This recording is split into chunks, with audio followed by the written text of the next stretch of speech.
All right. Good afternoon, traders. I just wanted to jump on real quick. I got a couple things going on here. Right out the gate, Station TM, how's it going? Good to see you joining me this afternoon. I just picked up a couple, something I ordered and an AOK that I wanted to show off. So I thought I'd pop on real quick to do that. I also wanted to talk about a couple books from one of the friends of the show that are popping off right now. Go ahead and do that first. I'll share this. So over at Hive Comics, they just went live with this Maria Key Cult of Dracula issue number 3.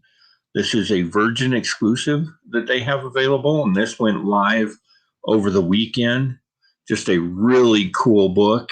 I'm not exactly sure where they found this artist, but Maria Key is just slaying it. There is a Friends of Maria Key Facebook page, and they keep showing a bunch of really cool stuff, some of her work there. So if you get a chance to check that out, of course, she did my favorite Cult of Dracula variant for issue number 1. Hello, Joe. How's it going? Nick, Comic Culture.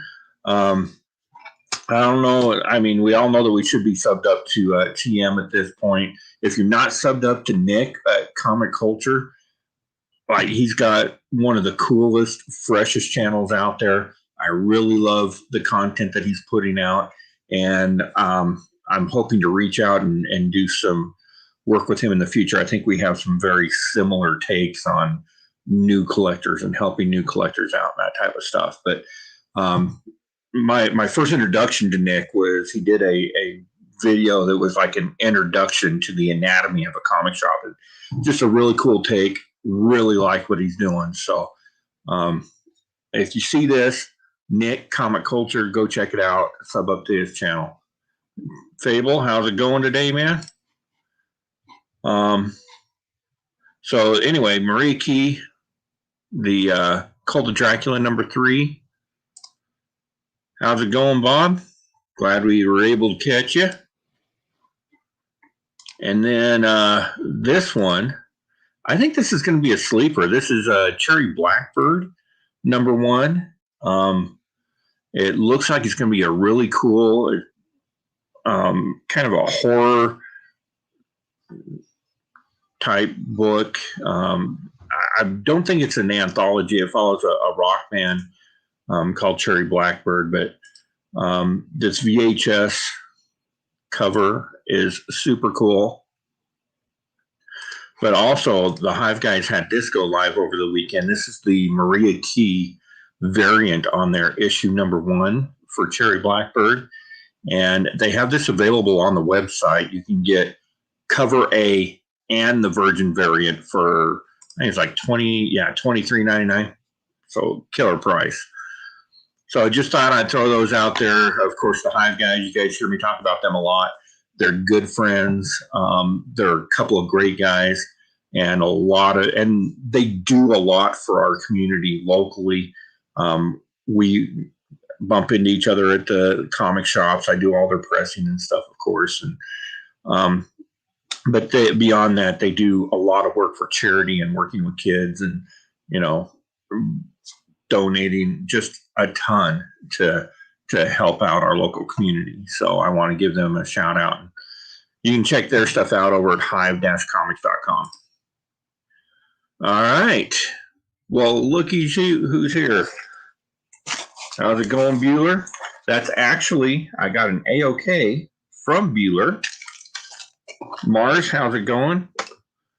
Mars, I don't know if you've seen the Cherry Blackbird yet, but I would like to get your take on that one.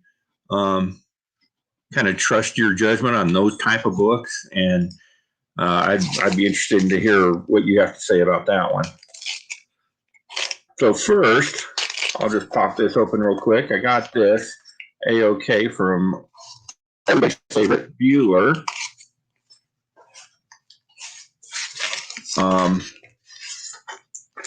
He certainly didn't have to do that. I feel that I get more than my value in the content that he provides and all he's done for the community. But super cool. So my copies of Blowtorch #1. The comics of Bueller exclusive. Very cool. I'm super excited to get those.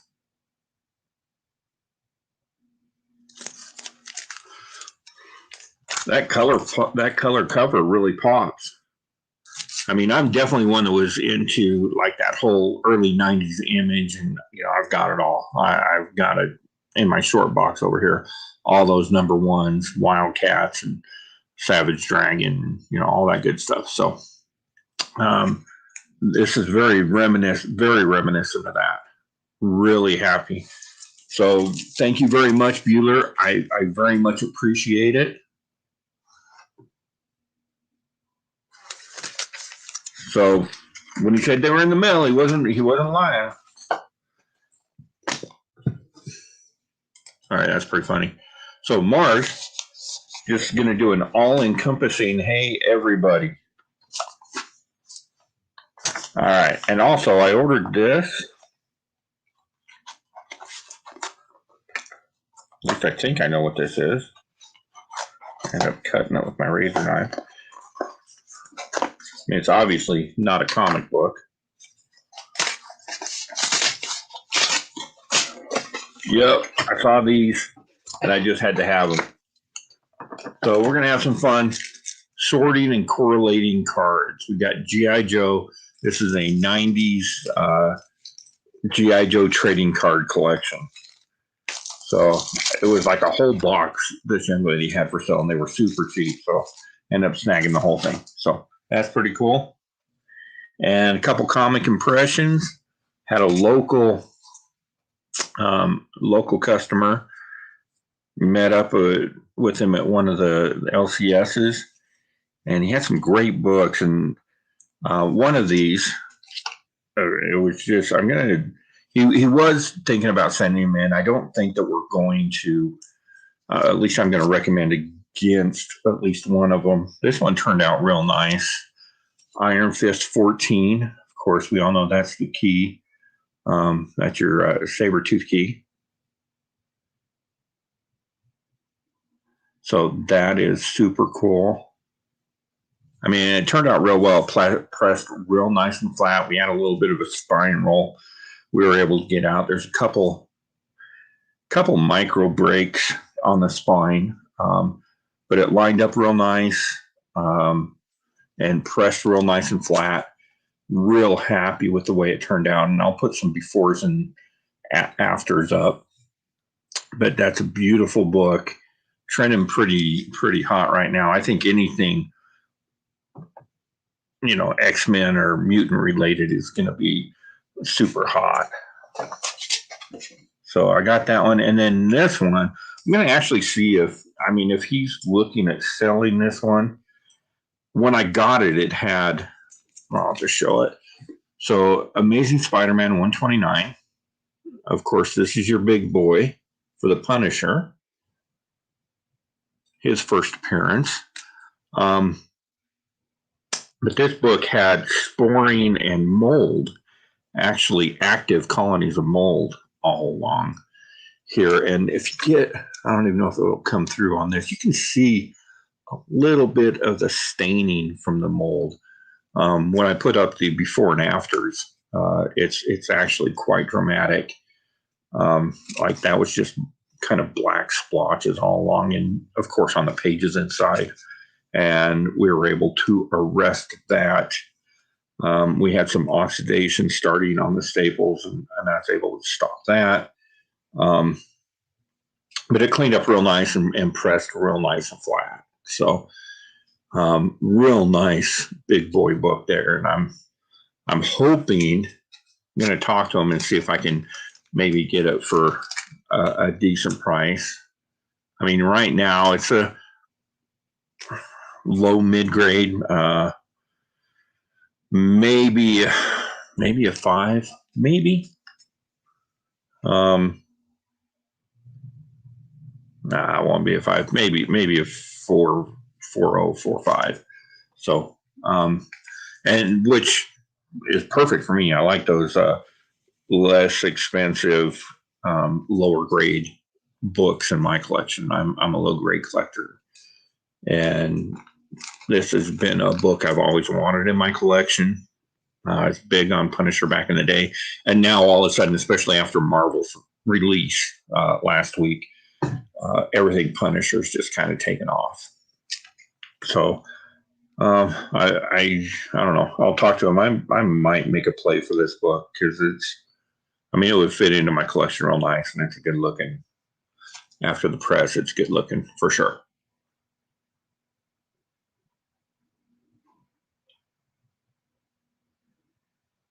So, couple really cool books that we've got. And I meant to bring it over so I didn't have to do. Oh, I got this in today too. This is super cool Falcon Winter Soldier latest obsession shirt. Of course, from New Rock Stars. And then I just was able to do these for a customer. I wanted to just kind of show these off. This is the local comic shop day variant on Something That's Killing the Children #1. It's that chromium cover. Like this one has been a sleeper and just coming out of nowhere in the last couple of weeks. So yeah, super cool book. Presses out real nice. These are, I know, headed off to CGC for one of my local shops, the Nerd Store. Everything Something's Killing the Children has just been going crazy. So I think this is a good investment. And this particular book has a fraction of the print run of the normal A cover. So I'm surprised that we're not seeing even more. I mean, it's really shot up. Nick was just asking what they're going for now. So what we'll do, I happen to have my cover price up. So let's take a look.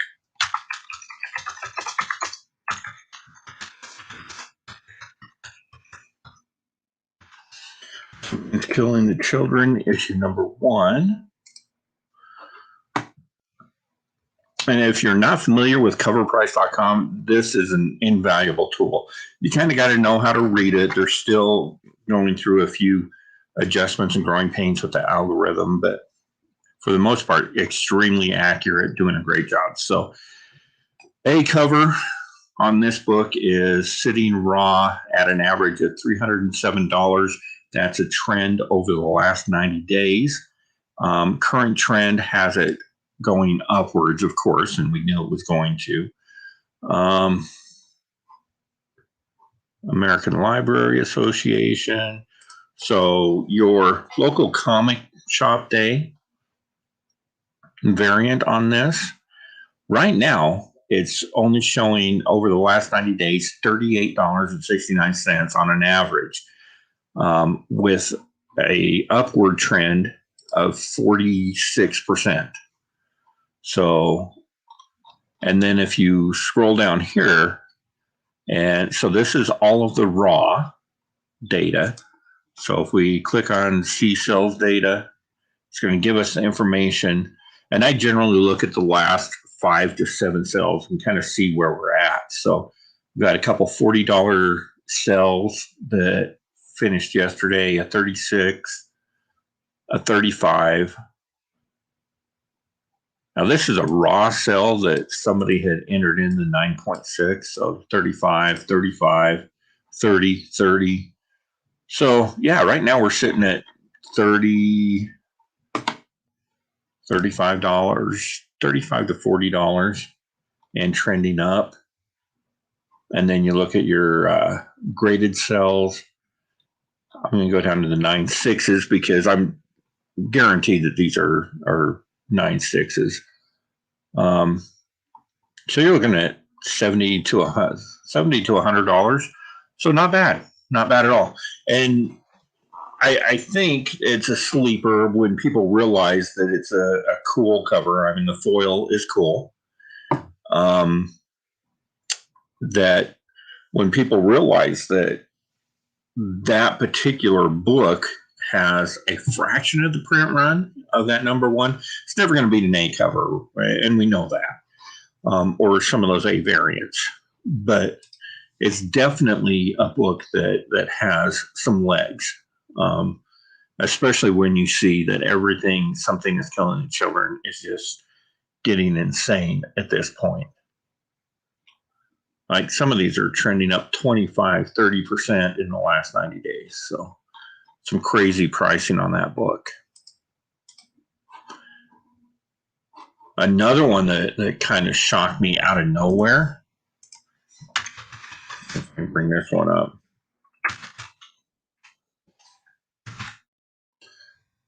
And I was pricing books for my website today, and then this happened to be one of them I was pricing. So Stray Dogs, number one, $13. But this one, the Hive Comics variant on that one, $70 average. And when I see something like that, when the A cover is, $15 or whatever, and you see a variant like this at $70, my first thought is that's got to be some kind of an outlier, right? So then I go down to investigate this information, and you look at the sales data on that book. So $4.29. So last week we had a $70 sell, a $70 sell, a $70 sell, a $70 sell, 60, 56, 40. So it's creeping up. Of course, the way that they do their books over there at Hive, low print runs, popular books. Jonathan has a great eye for what's popular and what's hot in indie comics, so he knows how to pick the right books. And James is an artist, like he owns a tattoo parlor, that just that kind of mindset. So he's always looking at the meaning of the art and what the art can be and stuff like that. So great artist, low print runs on super hot books. I mean, it's just a perfect recipe for a book that's going crazy right now. And as we get more information about the option on that book, I mean, it's going to be outrageous. And I think that's the high dollar book. Yeah, you got this acetate cover that's like $40, 42. I mean, I have a few of those sitting over there. The Silence of the Lamb cover is at 19. And we were talking with them today, trying to talk them into doing for their next Stray Dogs, to see if they can get Courage the Cowardly Dog and Scooby-Doo. I mean, that would be so cool to do homages to those. So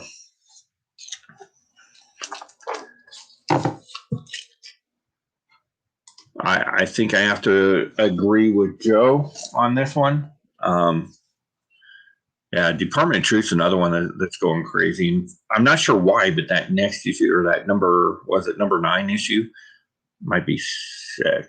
I'm so behind on that book, but that one's going insane right now as well. So anyway, that's what I have for you guys today. Just want to show off a few things. I'm going to spend the afternoon playing with some G.I. Joe cards while the presses cool down. Maybe work on the... Oh, yeah, Scooby-Doo would be killer. Like, I really hope somebody... And I can't imagine somebody had to have thought of that at this point, and for whatever reason, they don't want to mess with Warner Brothers, DC, whatever, are kind of shying away from that. But yeah, I would love to see a Scooby-Doo. I mean, any of that, and for the same reason, like what's not Aristocats, the a Lady and the Tramp cover would be really cool, but I don't think anybody wants to mess around with the mouse or what, Marvel. So who knows?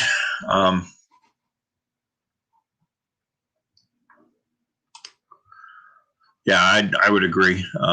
I actually, I know I'm kind of on the outside here. I'm not real thrilled with the Stray Dogs. I've only read issue 1, and I understand it gets better. There's just something about, this is spoilers, but there's something about the short term memory thing that I don't understand how they're going to use that as a device to drive the story. But my buddy at the LCS, Greg up at Black Cat, has told me that it kind of makes sense. So I'm gonna sit down with the 2 and 3 and read them and see what I think. But anyway, that's what I got for you today, folks. As always, like, subscribe, and I'll be seeing you later, traders.